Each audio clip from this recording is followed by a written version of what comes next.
Greetings, Meet the Ocean fans. This is Paul North, your host, but today I will be passing off the microphone to our audience in Australia. That is because recently we completed a 3-week education tour that visited schools, children's hospitals, and had some night events with adults. And at those night events, we set up a microphone and asked the audience a question. And that question was, when did you first meet the ocean? The stories that they came up with were quite dynamic, enough to share them with you. But before we do, just a quick reminder that we are a listener-supported podcast and nonprofit. That means all of our educational content and international outreach depends on the generous support of our community. So go to meettheocean.org, our website, to find out more educational content and ways to donate so that we can keep our momentum going and continue to reach audiences around the world. And now for some wonderful stories from Sydney, Australia. My name is Gator Owen, and I first met the ocean when I started swimming at Wiley's, which is an ocean pool just on the left side of Coogee Beach, past the Surf Lifesavers Club. Now, the thing about ocean pools in Sydney is most of them are concrete bottoms, but Wiley's has a natural bottom, so it has coral and sea urchins and fish. And recently we have 2 octopuses.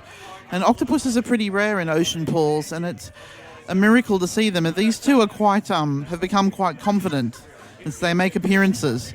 And so I started naming them. I named one Bernard, and I named the other guy Trent. And every time I go swimming there, and I swim, a good 20 laps over the Wiley's pool, which is about 49 metres in length, I pass over the rock coral shelf in the crevices where Bernard's hiding, and I wave to him, and I wave to Trent. And the other day they were sort of playing together, which is unusual because octopuses are quite territorial. The thing about ocean pools and ocean swimming is it's given me a real love of nature and a real sense of what we lose when it's all gone. As a result, I stopped eating octopuses for a start. I cut down on my seafood consumption. I haven't gone full vegan, but I've gone flexitarian. So, eating meat 3-4 times a week, and the other 4 times a week not eating meat and not eating fish.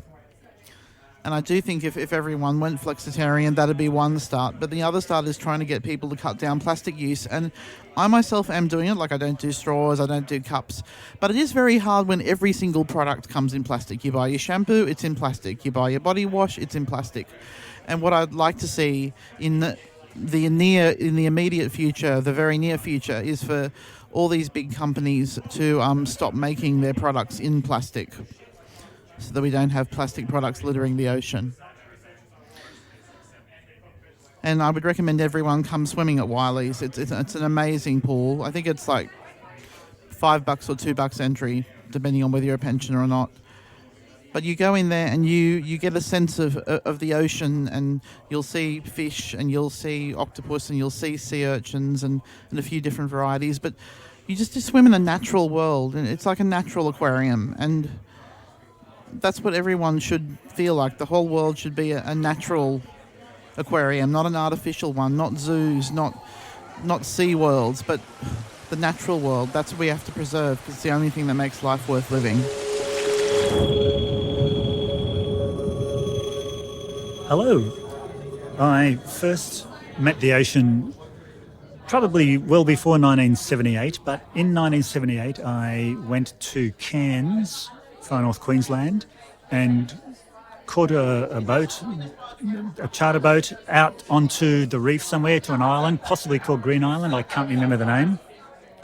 And I went snorkeling for an hour or 2, and I saw an extraordinary range of sea creatures, vegetable and animal, and others as well, I'm sure, that blew my mind. The colours, the shapes, the textures, the fecundity of it all was overwhelming. I have since heard that there is a substantial reduction in the biota there. It horrifies and it shames me.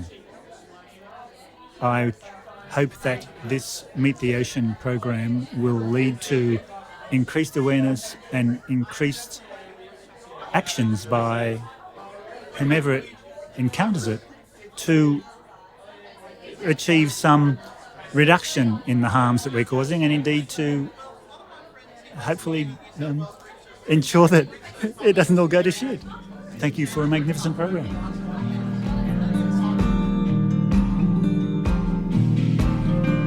Meet the Ocean was produced by Paul North and Andrew Gettings, with sound effects by Kelsey Anderson and music by Vin Gast. Meet the Ocean is a listener-supported nonprofit podcast. You can find out more educational content and ways to donate on our website at www.meettheocean.org. We thank you for listening, and until next time, may the saltwater be with you.